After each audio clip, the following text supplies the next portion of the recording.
J'ai souhaité m'exprimer aujourd'hui sur un sujet important, cher à toutes les Françaises et tous les Français, la protection des droits de l'homme. Ce combat est plus que jamais d'actualité dans un contexte où les répressions aux quatre coins du monde se multiplient, de la Corne de l'Afrique au Moyen-Orient en passant par l'Asie et l'Amérique centrale.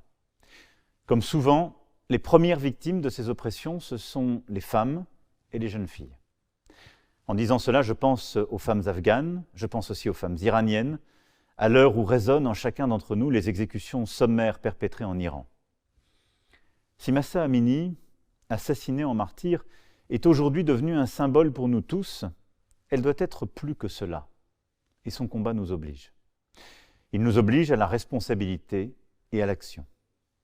Nous avons agi en Européens en sanctionnant les principaux responsables du régime iranien, en membres des Nations Unies, en actant au Conseil des droits de l'homme la création d'une mission d'établissement des faits pour documenter les répressions.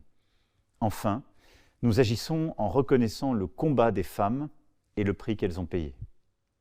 Je recevais le 11 novembre dernier une délégation de femmes iraniennes pour leur réitérer notre soutien.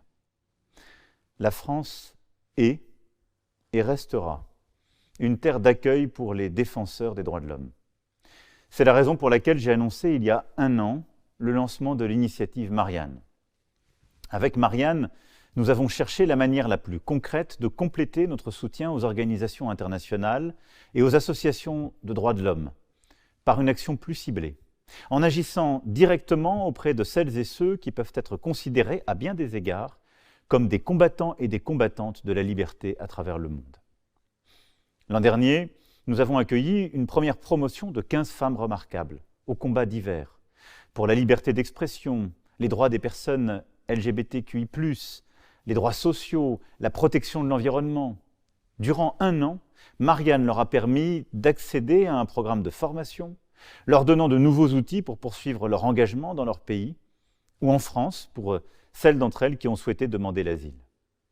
J'ai d'ailleurs souhaité que nous puissions continuer à accompagner les membres des anciennes promotions de Marianne en fédérant un réseau des défenseurs et défenseuses des droits de l'homme de par le monde.